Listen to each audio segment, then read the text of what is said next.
Ya, assalamualaikum warahmatullahi wabarakatuh. Selamat datang kembali di kelas komunikasi antar pribadi pertemuan 10 bersama saya Vina Mahdalena. Baik, teman-teman semua, mohon maaf saya lagi agak flu gitu ya. Semoga kalian sehat semua sehingga bisa fokus dalam materi pembelajaran hari ini. Ya, di pertemuan 10 kita akan membahas mengenai interpersonal relationships types atau di sini disebut juga apa aja sih tipe-tipe hubungan dalam komunikasi interpersonal gitu. Ya, yang akan dibahas ada 4 tipe dari hubungan interpersonal. Yang pertama itu ada friendship. Friendship itu bisa dikatakan pertemanan ya. Lalu ada love, love itu percintaan. Terus ada family, family itu keluarga, dan yang terakhir ada workplace, di tempat kerja. Jadi ada empat tipe hubungan. Yang pertama ada friendship, pertemanan. Yang kedua itu ada love, percintaan. Keempat family, keluarga, dan yang terakhir itu workplace atau di dalam tempat kerja. Yang pertama kita akan bahas yaitu friendship relationships. Sebentar saya pindah dulu. Baik. Oke, jadi di sini kita akan membahas mengenai hubungan pertemanan ya atau persahabatan. Apa sih teman itu? Nah, ini penting ya. Mungkin teman-teman punya banyak opini atau pendapat yang berbeda mengenai teman. Yang kita maksud dan kita bahas di sini adalah the type of friendship that we're talking about is the relatively close relationship we have with someone. Jadi kita memiliki hubungan dengan seseorang gitu ya teman-teman ya, baik secara online maupun secara tatap muka, rather than a friend who you don't really know. Jadi bukan dengan orang yang kamu nggak tahu gitu, but friended because he or she is a friend of a friend of a friend. Jadi misalnya temennya temen kita, kira-kira bisa nggak disebut itu temen kita? Jangan ya nanti dianggap ngaku-ngaku gitu kan. Nah, jadi yang kita maksud teman di sini ya memang dia berhubungan langsung dengan kita dan kita tahu dia itu siapa gitu ya, teman-teman ya. In this context, friendship is an interpersonal relationship between two interdependent persons. Nah, ini penting banget kata kuncinya. Kalau interpersonal adalah interdependent. Jadi mereka saling ketergantungan gitu. That is mutually productive.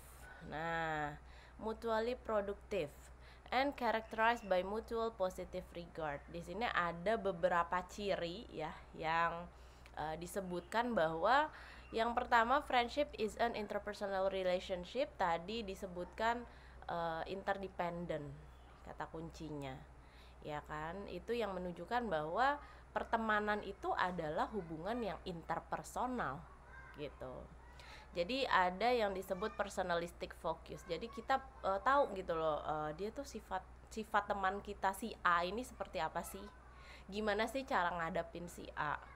Kalau temen yang B ini beda lagi. Seperti apa sifat yang mungkin dia tunjukkan, atau seperti apa perilaku atau perlakuan yang mungkin dia nggak suka. Jadi kita paham ya mengenai personality si teman kita. Lalu friends react to each other as complete person. Nah, ini yang paling penting teman-teman. Jadi kalau kalian masih gengsi sama temen, artinya sebenarnya itu mungkin belum pada interpersonal communication ya, atau interpersonal relationship ya. Karena kalau yang disebut complete person, you are not just show the best side you are, tapi kamu juga ngasih tahu bahwa saya juga punya kekurangan loh gitu. Kamu mau nggak tetap berteman sama saya walaupun saya misalnya cerewet, atau misalnya saya uh, ya ada sifat-sifat yang mungkin kurang gitu ya, kurang, tapi kamu tetap menerima itu gitu. Jadi di sini yang paling penting complete person. Jadi kita nggak cuma menunjukkan sisi baik kita aja, walaupun kita punya kekurangan ya udah, just as you are aja. Jadi menjadi diri sendiri gitu teman-teman. Friendships must be mutually productive. Nah ini yang kedua, friendships that are destructive are best view as pseudo friendship. Jadi kalau misalnya teman kita itu merusak ya, artinya destruktif tuh kayak merusak hubungan, itu artinya dia disebutkan di sini bahwa teman yang palsu, pseudo friendships. Jadi kalau friendship ya mutually, dia saling timbal balik gitu, atau saling menguntungkan ya, mutual. Ini yang kedua. Selanjutnya ada friendship are characterized by mutual positive regard. Nah ini juga ya sama mutual, jadi artinya tuh kayak saling menguntungkan lah intinya ya. Sama-sama saya berteman sama kamu, saya ada untungnya, kamu berteman sama saya, kamu juga ada untungnya gitu. Di three major. Nah ini three major characteristic of friendship ya. Jadi 3 hal yang mendasari itu suatu pertemanan. Yang pertama ada trust. Trust itu adalah kepercayaan. Yang kedua itu emotional support. Jadi ada support ya ketika mungkin kita lagi down atau kita lagi mau mencapai sesuatu, itu ada support dari teman kita. And sharing of interest, supaya nggak bosan pertemanannya itu melulu mengenai emotional gitu. Jadi kita juga punya same interested. Jadi ada satu kesamaan. Kalau ngomongin Korea sama si A misalnya, kalau ngomongin bola sama si B gitu. Jadi ada same interesting. Ada satu kesamaan yang kita tuh klop banget gitu loh sama dia ya, supaya nggak bosan. Terus selanjutnya, ini ada trivia quiz. Jadi kalian coba examine your own friendship choices. Jadi kalau kita berteman itu biasanya kan ada pilihan ya. Jadi bukan berarti berteman itu tidak memilih ya. Pasti kalian punya pilihan-pilihan kenapa terus kita mau berteman sama dia. On what basis? Jadi apa sih dasarnya kamu memilih dia itu dikatakan teman gitu. Terus selanjutnya pertanyaan yang selanjutnya di sini, on what basis do you choose to extend your friendship to another? Jadi apa sih alasan kamu untuk mengembangkan suatu pertemanan dengan dia, mungkin dengan orang lain gitu ya. Terus selanjutnya yang ketiga, in what ways do the reasons for these choices differ in face-to-face interaction versus social networking interaction? Jadi di sini alasannya apa sih kamu lebih memilih tatap muka, pertemanan tatap muka, atau pertemanan melalui social networking? Jadi interaksinya tuh kamu lebih nyaman yang mana gitu ya. Ini berdasarkan interaksi. Kalian bisa tulis jawaban kalian ya teman-teman, nanti biar kita diskusikan bersama. Oke, kita lanjut dulu ke friendship types. Baik, di sini ada 3 dari tipe pertemanan. Yang pertama itu ada the friendship of reciprocity is the ideal type, characterized by loyalty, self-sacrifice, mutual affection, and generosity. Jadi dia tuh karakteristiknya kalau yang reciprocity ini adalah loyal, setia ya, self-sacrifice, mau berkorban demi temannya. Terus mutual affection, saling memiliki keuntungan satu sama lain ya. And generosity, generosity itu kayak rendah hati ya, baik gitu, baik. A friendship of reciprocity is based on equality. Jadi di sini posisinya equal, sama, setara gitu. Terus each individual shares equally in giving and receiving the benefits and rewards of the relationships. Jadi satu sama lain, si A berteman dengan si B itu take and give-nya equal, sama. Kalau kemarin dia memberi support, terus sekarang dia butuh support, si B yang memberikan support kepada si A, gitu ya. Jadi posisinya equal. Yang kedua, di sini ada tipe kedua, in the friendship of receptivity. Receptivity, there is an imbalance in giving and receiving. Jadi ada ketidakseimbangan dalam memberi dan menerima. One person is the primary giver and one is the primary receiver. Jadi satu orang ini selalu dikasih, gitu. Nah, satu orang ini adalah si pemberi ya, giver. Terus satu orang ini adalah receiver yang menerima terus, gitu. Jadi imbalance-nya di situ. However, because each person gains something from the relationship, tapi bagaimanapun juga mereka saling terpuaskan satu sama lain. Mungkin kalau yang A sering traktir si B, ya kan, dikasih terus, gitu. Terus si B ini tapi memang dia loyal, setia sama si A, sehingga si A ini seneng traktir si B karena dia loyal. Itu juga bisa ya. Jadi ada satu orang yang selalu giver, yang selalu memberi, ada satu orang yang lebih dominan menerima.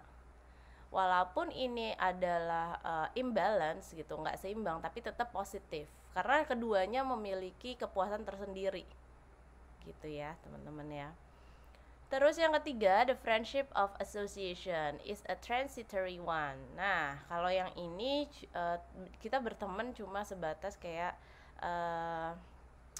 social media ya. Di social media sites itu kan kita banyak berteman, entah itu temennya temen kita atau misalnya temen dari komunitas ya, bukan yang mana kita tuh nggak terlalu banyak tahu tentang dia gitu. Kita cuma berteman sama dia as a community, misalnya cuma ngomongin otomotif aja, nyambung tuh, tapi kita juga nggak pengen tahu sih dia misalnya kerjaannya apa, atau dia misalnya keluarganya, latar belakang background of family-nya kayak gimana gitu, nggak sampai sejauh itu ya. Itu yang association, the type of friendship you have with many people on your social media site. Jadi banyak orang, kalau dalam komunitas kan misalnya ada 100 orang, nah kita berteman semua tuh sama 100 orang itu, tapi ya temenannya kayak di permukaan aja gitu loh, nggak yang sampai ke dalam-dalam mengenai personality atau background of family atau job gitu ya. Jadi misalnya kalau komunitas bola ya ngomonginnya bola aja, kalau komunitas motor ya ngomonginnya sebatas otomotif atau motornya gitu ya. Karena di sini dijelaskan bahwa friended but without really knowing them or planning on getting to know them. Jadi nggak terlalu mengenal deket gitu. Nah, ini selanjutnya adalah friendship needs. Friendship needs itu apa sih yang kita sebenarnya perluin dari hubungan pertemanan ini ya, atau hubungan persahabatan ini. Yang pertama itu ada utility. Jadi kalau di part ini, someone who may have special talent, skills, or resources that prove useful to you. Nah, jadi dia tuh punya kemampuan yang mana berguna banget buat kamu. For example, a person who is specially bright who might assist you in getting a better job or in introducing you a possible romantic partner. Nah, ini contohnya aja ya. Contohnya misalnya dia itu jago ngedesain atau dia jago nulis. Nah, kamu deketin dia tuh, pepet dia terus supaya apa? Saya tuh mau belajar loh sama dia misalnya. Ya kan? Terus contoh lainnya ini kayak maco omblang kali ya teman-temannya. Jadi dia tuh bisa ngasih kita possible romantic partner, kayak kemungkinan mendapatkan jodoh dari dia. Jadi kalau yang profesional, contohnya di social media LinkedIn, jadi kalian bisa cari professional network ya di LinkedIn itu. Siapa sih misalnya PR-PR yang mungkin sudah track recordnya sudah bagus gitu ya. Nah, kamu bisa cari di LinkedIn. Terus yang kedua itu affirmation. Affirmation adalah someone who affirms your personal value and helps you to recognize your attributes. Jadi di sini dia tuh suka berkomentar ketika kamu posting sesuatu. Misalnya kamu posting lagi liburan, seru banget, lagi di mana misalnya, atau recommended nggak tempatnya gitu ya. Jadi dia tuh suka memberikan respon-respon gitu. Terus yang ketiga ini ada ego support. Jadi ego support itu someone who behaves in a supportive, encouraging, and helpful manner. Jadi biasanya kalau ego support berhubungan dengan emosi ya, atau dia bisa memberikan motivasi ketika mungkin temennya lagi drop atau sedang stres menghadapi suatu masalah gitu. Kita kan butuh ya teman-teman yang mensupport kita. Terus yang keempat ini ada stimulation, someone who introduce you to new ideas and new ways of seeing the world. Nah, ini contohnya bisa online friendship. Jadi kalau kamu mungkin punya temen ya di belahan dunia mana gitu, misalnya orang Arab, mungkin kamu bisa belajar gimana sih budaya orang Arab gitu ya, atau gimana sih cara ngedeketin orang Arab, bisa ya. Jadi dia memiliki insight yang baru gitu. Atau kamu belajar kamu bertemu orang Korea, terus kamu chatting, kamu membuild up suatu friendship ya. Jadi kamu membangun pertemanan itu, terus kamu belajar bahasa Korea misalnya sama dia. Nah, itu juga insight pengetahuan yang baru. Karena kan kadang beda ya belajar bahasa Korea dengan orang yang asli atau native-nya. Kayak kita kalau belajar bahasa Inggris sama native atau lokal ya, native asing atau native lokal kan beda. Pasti kan kamu lebih percaya atau native yang asing itu pasti lebih kredibel ya kan, sama kayak gitu. Terus yang kelima ini ada security, someone who does nothing to hurt you or to call attention to your weaknesses. Jadi di sini teman yang selalu melindungi kamu atau teman yang tidak pernah menyakiti kamu. Jadi dia safe banget gitu ya, non judgmental. Jadi dia tuh nggak pernah mempermalukan kamu di depan orang. Tuh, to call attention to your weakness. Jadi dia nggak pernah tuh buka-buka aib kamu, buka misalnya kelemahan kamu di depan orang-orang. Jadi dia selalu secure, kayak mengamankan kamu gitu. Itu yang kita butuhin dari seorang teman ya. Baik, selanjutnya ini ada friendship and communication. Jadi ada 3 tahapan yang bisa dilihat di sini. Yang pertama itu ada contact. Contact di sini because the relationship is so new and because the people don't know each other very well, the interaction is often characterized by awkwardness. Jadi kalau kita baru ketemu orang, ya kan, atau kita baru ketemu lagi teman kita yang lama banget nggak pernah kontak-kontakan, itu biasanya suka bingung. Aduh, ngomong apa ya? Terus suka kehabisan bahan. Dia diam, kita diam, kita mau mulai, dia juga tiba-tiba mau mulai gitu. Jadi ada ineffective exchange. Jadi pertukarannya itu kurang efektif.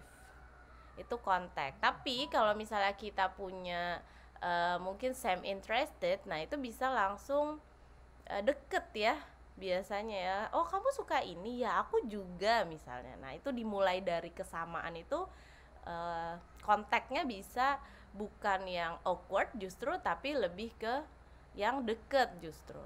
Jadi ini yang pertama, kontak. Lalu step kedua adalah involvement. Involvement itu adalah keterlibatan ya teman-teman. In this second stage, there is a dyadic consciousness, a clear sense of we-ness, of togetherness. Communication demonstrate a sense of immediacy. Jadi kalau yang kedua ini dia udah mulai merasa nyambung. oh ada kita, we-ness, jadi kita banget gitu misalnya. Nah itu kan we-ness ya, jadi menunjukkan bahwa mereka berdua tuh sama sukanya ini misalnya. Nah, you start to express yourself openly and become interested in the other person's disclosure. Nah, kamu mulai membuka diri. Disclosure itu kan artinya keterbukaan ya. Atau membuka diri sendiri. Kamu mulai cerita mengenai mungkin apa sih pekerjaan kamu misalnya, atau latar belakang keluarga kamu. Terus mulai ngasih tahu sifat-sifat kamu gitu. Jadi dia mulai terbuka. Lalu selanjutnya ada close and intimate friendship. At this stage, you and your friends see yourself more as an exclusive unit and each of you derives great benefits. Jadi kalau yang close and intimate friendship ini udah mulai special banget. Saya nggak bisa cerita hal-hal yang sifatnya secret gitu dengan teman yang lain kecuali dia. Gitu. Jadi udah intim banget deh. Ya ngomonginnya juga udah sesuatu yang gak bisa diomongin sama teman-teman biasa. Dia ini special. Jadi kalau saya mau cerita apapun saya bisa ke dia. Itu ya udah pada tahap itu gitu. Each person is an intimate friendship is truly equal. Jadi dia benar-benar sama-sama setara lah dan seimbang. Jadi contohnya misalnya kok kalau ketemu si A kayaknya dia pendiam ya. Oh enggak, nih kata sahabatnya si A, dia itu orangnya aktif banget loh sebenarnya, tapi mungkin dia malu karena kamu belum terlalu dekat sama dia misalnya. Nah itu, jadi yang tahu dia itu sebenarnya bukan orang yang pendiam atau orang yang introvert, itu cuma sahabatnya, true friendship, teman sejatinya gitu loh. Kayak ini contohnya initiate respond, jadi kalau kita memulai percakapan dia pasti ngerespon. Terus udah gitu aktif pasif. Kalau misalnya kita yang aktif, dianya ngimbangin. Gitu ya. Terus speak listen. Kalau misalnya kitanya ngomong, dia dengerin. Sama, posisinya juga bisa diganti. Kalau misalnya dia lagi ngomong ya kita dengerin. Gitu ya. Baik. Selanjutnya ada friendship, culture, and gender. Ini ada yang pertama culture dulu ya. Apa hubungannya sih pertemanan dengan budaya? Generally, friendships are closer in collectivist cultures than in individualist cultures. Kalian udah diajarin kan ya mengenai collectivist dan individualist culture. Jadi dijelaskan bahwa kalau members of collectivist culture are expected to help others in the group. Kalau orang yang mementingkan kepentingan kelompoknya ya, collectivist culture, itu biasanya dia suka nolong orang-orang di dalam grupnya atau di dalam gengnya gitu ya. Dia sangat helpful, dia tuh mau ngebantu. Terus kalau yang individualist culture, biasanya dia mementingkan kepentingannya sendiri daripada kepentingan dari grupnya. Nah, maka si kolektivis ini lebih dekat sebenarnya atau lebih mudah sebenarnya untuk menjalin suatu pertemanan, karena dia sisi kebersamaannya, dia senang membantu, dia senang berkomunikasi sama orang, dia misalnya senang membantu, dia senang sosialisasi sama orang gitu. Itu sangat mudah menjalin pertemanan. Beda sama yang individualis. Kalau individualis kan pasti di dalam satu pertemanan itu ada orang yang egonya lebih tinggi dibanding yang lain. Nah itu biasanya individualis culture-nya dia lebih dominan. Karena teman-teman di sini dijelaskan bahwa most people of course have both collectivist and individualist values. Jadi semua orang itu punya sisi individual dan sisi kolektivis. Tapi yang membedakan adalah degree, different of degree-nya. Jadi berapa persen sih dia collectivist culture-nya, berapa persen sih dia individualist culture-nya. Biasanya kalau orang Indonesia tuh lebih dominan kolektivis gitu. Kalau orang Amerika misalnya, nah dia lebih dominan ke individualis. Dia senang berkompetisi dengan temannya. Itu individualist culture. Kalau kita kan enggak ya, kalau kita lebih seneng ya udah kamu aja deh yang ikut, saya mah hore-hore aja misalnya. Nah itu kolektivis tuh ya. Tapi nggak menutup kemungkinan juga orang Indonesia ada yang individualist culture-nya mungkin lebih besar, lebih dominan daripada collectivist culture gitu ya. Yang kedua ini ada gender. Apa sih hubungannya pertemanan dengan gender? Gender also influences your friendship. Jadi laki-laki dan perempuan ya, atau feminin atau maskulin itu sangat mempengaruhi hubungan pertemanan atau persahabatan. Who becomes your friend and the way you look at friendships. Jadi sangat mempengaruhi siapa sih yang jadi temanmu dan gimana cara kamu memandang hubungan pertemanan gitu. Kalau male di sini laki-laki dia itu sangat jarang membuka diri. Ya, male friends self disclosure less. Jadi dia jarang membuka dirinya. Jadi kalau laki-laki berteman tuh biasanya dia same interested, misalnya dia satu komunitas di futsal gitu kan, tapi belum tentu dia cerita apapun ke teman futsalnya. Beda sama perempuan. Terus kalau perempuan itu kan lebih ke emotional ya. Nih, women's friendships on the other hand are built more around a sharing of feelings. Jadi kalau perempuan itu sukanya ngomongin masalah perasaan dia, apa sih yang dia rasakan terhadap sesuatu, support and personalism. Kalau laki-laki activities, shared activities. Dia suka main bola ya dia main bola bareng. Dia suka misalnya main game ya dia main game bareng gitu ya. Kalau cewek tuh enggak, kalau pertemanan seorang wanita tuh curhatnya lebih ke arah-arah saya lagi misalnya suka sama si A, atau si A kok orangnya seperti ini ya, seperti ini, lebih ke situ ya, ke feelings. Jadi dia suka mengutarakan perasaan-perasaan gitu loh. Makanya kalau cewek tuh apa kalimatnya kalau zaman sekarang, baper ya. Jadi kayak gitu ya, itu memang dominance-nya perempuan ya, beda sama laki-laki. Ada juga perempuan yang lebih suka misalnya berteman sama sesama perempuan. Nah ini berdasarkan penelitian juga saya baca ya teman-teman. Jadi kalau perempuan itu ternyata lebih suka berteman sama perempuan lagi, karena merasa lebih dimengerti, merasa lebih disupport ya. Kalau laki-laki itu lebih suka berteman dengan perempuan ternyata. Ini hasil penelitian ya, tapi bisa juga nanti kalau kalian mungkin masa sih kak hasil lagi tuh kalian melakukan penelitian ulang, boleh juga. Mungkin ini perbedaan wilayah atau perbedaan daerah juga bisa menentukan. Jadi kenapa laki-laki terus kemudian lebih suka berteman dengan perempuan? Alasannya adalah karena perempuan itu ya itu, laki-laki tuh kadang seneng gitu loh ngelihat perempuan tuh mengutarakan perasaan-perasaannya, karena belum tentu mereka tuh kayak gitu. Jadi mereka merasa bahwa oh seru juga ya berteman sama cewek gitu.